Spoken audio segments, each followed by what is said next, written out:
most important thing is that you have a vision, that you have a goal. Because without that vision and without that goal, again, you're drifting around and you're never gonna end up anywhere. People don't become successful just by accident.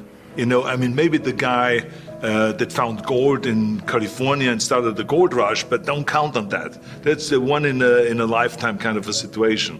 So you got to really have a specific goal. And to me, to have that vision that I want to be Mr. Universe, that I want to be the greatest bodybuilder of all time, that was a great vision, and that specifically to look like Reg Park and to be up there on that stage and to lift the trophy overhead and to win the championship over and over and over again. So that was a great goal.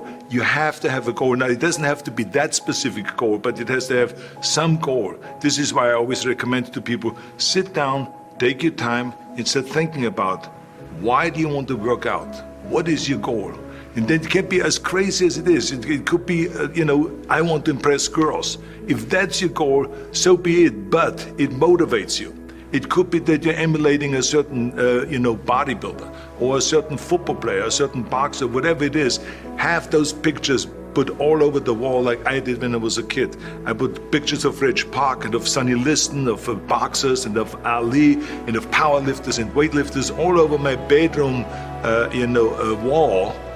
So that every day when I go to sleep, every day when I wake up, I look at those pictures and they motivate me. You need that motivation, and then therefore you have this kind of imprint in front of you all the time, and you know exactly what you're chasing. And this is why I always smiled when I was in the gym. People always came up to me and says, why are you smiling? You're working out 5 hours a day. You're doing the same as the other guys, but the other guys have a sour face. They're pissed off that they have to do another rep or another set or something. I looked forward to another 1,000 reps of sit-ups. I looked forward to another 500 pounds of leg press or squat. I looked forward to doing more and more curls until my arms fall off. Why? Because I knew that every rep that I did and every set that I did and more weights that I lifted, I get one step closer to turning that vision into reality.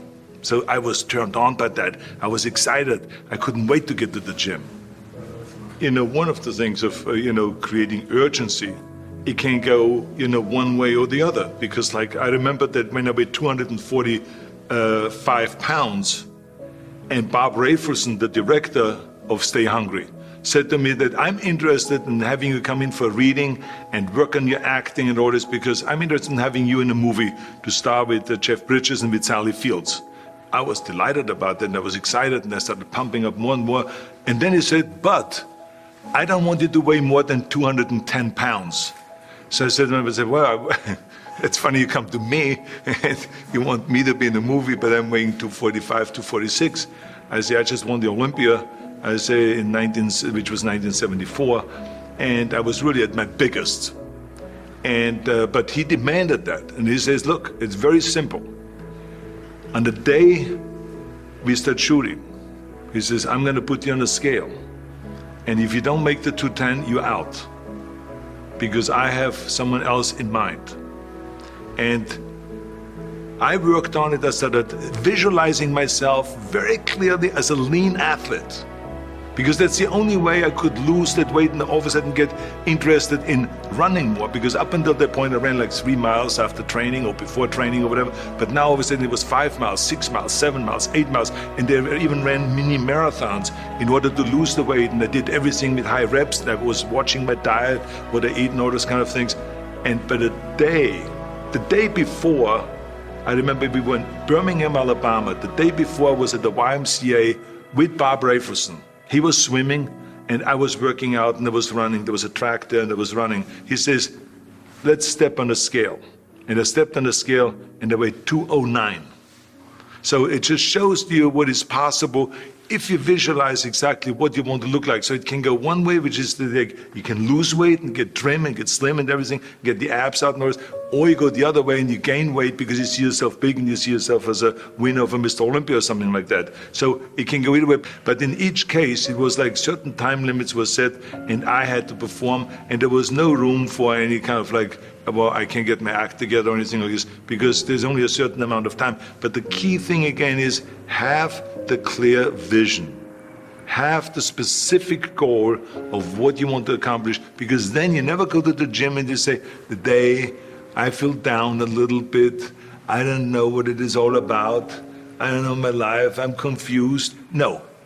I tell you that I was a perfect example of someone that was not confident at all. I mean, when I was a kid, I was just like any other kid. I had my hang-ups and problems and all this. But when I joined the weightlifting club and I won my first little trophy because I did the best clean and jerk, and then we went to another meet and I won another little trophy, I started feeling like somebody. So, and of course, not everyone is going to have this kind of a situation, but the bottom line is, everyone can use the same method, because I used it in politics, I used it in making money, I used it in everything that I've done in the movie business. When you have one little victory, little victories add up, and that is what gives you then ultimately confidence. Well, for me, the most important thing always is to have a deadline. When I, for instance, had a competition, and let's say the competition was in the middle of September, and it was now beginning of summer, so there was no more time to screw around. So there was the time now to get going on a diet, to get going with the training, to not slack off at all, because there was a deadline there. The day of the competition, I had to be in the best shape possible. And I knew that if I come to the competition and I lose because I did not schedule my training the proper way, or I didn't have the right frame of mind, or I didn't give everything, literally worked my butt off, I would be just so angry. So I never wanted to be in that situation. So this is why it was very important to pick that time and to say, this is when I have to be in top shape, and then I work towards that. But it's not just with the competition. I mean, it's the same in the movie business.